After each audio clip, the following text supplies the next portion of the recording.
आफ्ताब पर यह हमला उस समय हुआ जब पुलिस उसका लाई डिटेक्टर टेस्ट कराने के लिए उसे एफएसएल ले जा रही थी।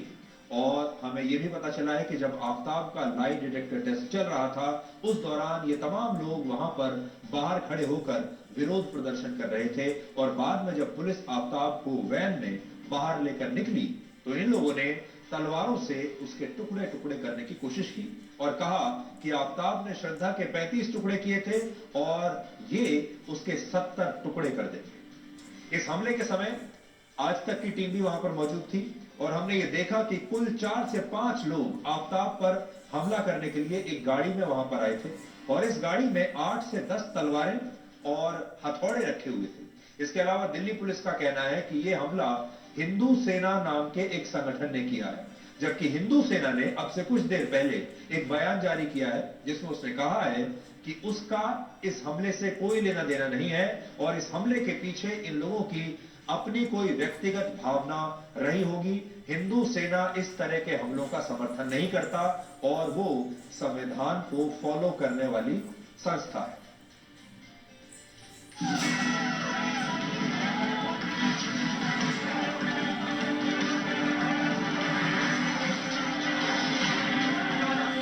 ये वो गेट है जिससे आफ्ताब को लाया गया। दिल्ली पुलिस की वैन थी जो यहां से करीब 10 मिनट पहले आफ्ताब निकला और जैसे जिस जगह मैं खड़ा हूं यहां पर वो आफ्ताब पहुंचा, उतनी देर में 4 लोग सामने की तरफ से भागते हुए आए। हाथ में उनकी तलवार थी और उन्होंने आफ्ताब पर अटैक करने की कोशिश करी। जैसे हाथ में उन्होंने तलवार देखी दिल्ली पुलिस के लोगों ने, वैसे ही गाड़ी को यहां से काफी तेजी से भगाया गया। उसके बाद लगातार वो लोग तलवारों से हमला कर रहे थे गाड़ी के ऊपर।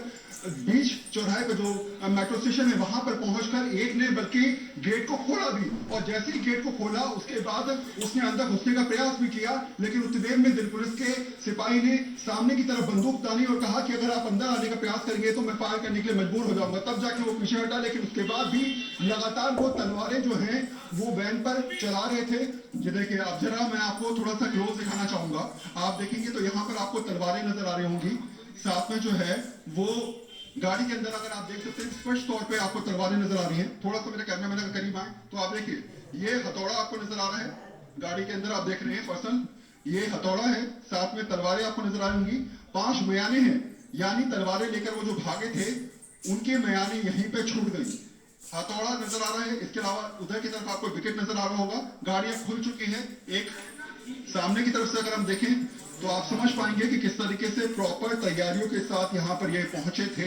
मेरा नाम है निगम गुजर। और कहाँ से आए आप? गुड़गांव से आए हैं। गुड़गांव से कब से प्लानिंग कर रहे थे आप? हम सुबह से बैठे हैं 11 बजे से। 11 बजे से। और क्या क्यों वजह रही कि आपने तलवारों से हमला किया? तलवारों से ऐसा हमला करा, हमें वो बंदूक काट लो तो। हाँ अगर चलो ठीक है, अब साहब ने कह दी। कितने लोग थे आपके साथ? 15 लोग हैं। 15 लोग। सब गुड़गांव से आए? सब गुड़गांव। ये पूरी प्लानिंग थी आप लोग की? पूरी प्लान करके ही आया था। अब इस बंदे को आज हम 70 टुकड़ा करना। इस बंदे ने हमारी बहन बेटी का 35 टुकड़ा करा था, हम इसका 70 टुकड़ा करेंगे।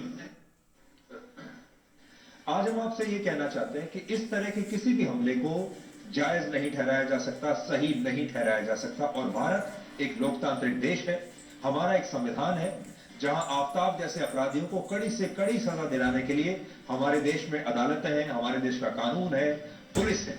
और ये कहना कि श्रद्धा को न्याय तभी मिलेगा जब आफ्ताब के भी टुकड़े होंगे, ये सोच पूरी तरह से गलत है। असल में श्रद्धा को न्याय तब मिलेगा जब हमारे देश की अदालतें आफ्ताब को कड़ी से कड़ी सजा सुनाएंगी। और हमेशा याद रखिए, भारत वो देश है जहां पर कसाब को भी, जो 26/11 के हमले का, मुंबई हमले का मुख्य आरोपी था, कसाब को भी हमारे देश में फेयर ट्रायल मिला था। कसाब को भी अपने आप को बचाने का पूरा मौका मिला था और कसाब को यह मौका दिया गया था कि वो सुप्रीम कोर्ट तक जा सके। और उसे पूरा मौका, कानूनी मौका देने के बाद भारत की अदालतों ने उसे फांसी की सजा सुनाई थी। तो हमारा तो ऐसा देश है, हमने कसाब को भी पूरा मौका दिया है और आफ्ताब को भी पूरा मौका इस देश की अदालतें देंगी और कानून के हिसाब से, संविधान के हिसाब से आफ्ताब को कड़ी से कड़ी सजा हमारे देश की अदालतें जरूर देंगी और पुलिस इस तरफ काम कर भी रही है। लेकिन जब इस तरह की घटनाएं होती हैं तो उसके पीछे 2-3 बड़े कारण होते हैं। पहला कारण तो यह होता है कि जो धार्मिक कट्टरपंथी संस्थाएं हैं वो इस पूरे मामले को एक धार्मिक मामला बनाने की कोशिश करती हैं। तो अभी बहुत सारे लोग होंगे जो इसे हिंदू मुसलमान का मामला बनाने की कोशिश करेंगे, जो इसे लव जिहाद का मामला बनाने की कोशिश करेंगे। इसके पीछे कई बार राजनीति भी होती है। दूसरा कारण इसका कई बार यह भी होता है कि बहुत सारे लोगों को यह पता होता है कि अगर वो ऐसा काम करेंगे तो वो रातों रात मीडिया में मशहूर हो जाएंगे, हेडलाइंस में उनका नाम आएगा, उनकी सब जगह तस्वीरें आएंगी। ये भी कई बार कई लोगों को, कई कार्यकर्ताओं की ये अपनी एक मंशा रहती है, वो इसलिए भी करते हैं।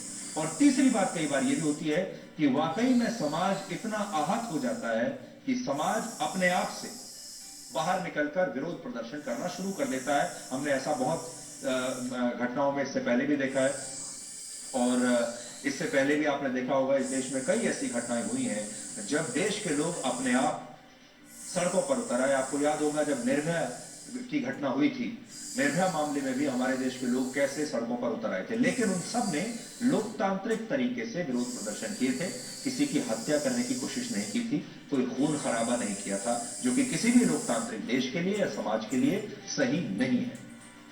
इस घटना को लेकर आज 2 और बड़े खुलासे हुए हैं जिन्हें जानने के बाद आज आप हैरान रह जाएंगे और आपको यह पता चलेगा कि ये जो आफ्ताब नाम का लड़का था ये दिमागी रूप से कितना बीमार था।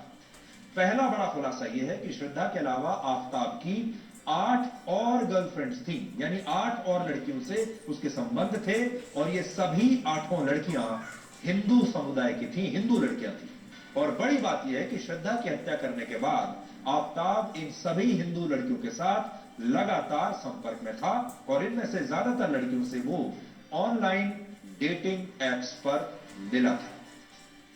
दूसरा बड़ा खुलासा आज यह हुआ है कि श्रद्धा की हत्या करने के बाद आफ्ताब जिस हिंदू लड़की को अपने उसी फ्लैट पर लेकर आया था, उस लड़की को उसने एक अंगूठी, एक रिंग गिफ्ट की थी, और ये अंगूठी आज पुलिस को मिल गई है। और पुलिस ने यह बताया है कि आफ्ताब ने श्रद्धा की हत्या करने के बाद उसकी उंगली से इस अंगूठी को निकाल लिया था, यानी श्रद्धा की लाश से इस अंगूठी को उसने निकाला और बाद में अपनी एक दूसरी दोस्त को उसी अंगूठी को गिफ्ट कर दिया। हैरानी की बात यह है कि यह दूसरी लड़की कोई मामूली लड़की नहीं है, बल्कि ये काफी पढ़ी लिखी लड़की है और पेशे से एक साइकोलॉजिस्ट यानी मनोविज्ञानी, जो किसी भी व्यक्ति के मन और व्यवहार का आसानी से अध्ययन कर सकती है, साइकोलॉजिस्ट है।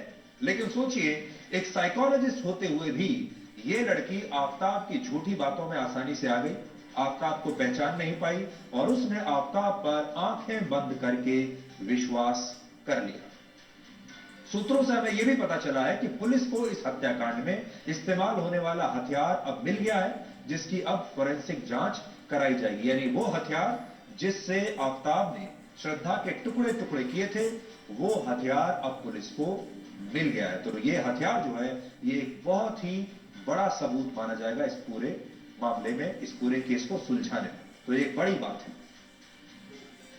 अब हम गुजरात चुनावों का आपके लिए एक बड़ा दिलचस्प विश्लेषण करेंगे और आपको आज बताएंगे कि समुद्र से लगे गुजरात राज्य में इस बार किस पार्टी की लहर चल रही है। गुजरात में आज पहले चरण के प्रचार अभियान का लास्ट डे, लास्ट शो था और शायद इसीलिए आज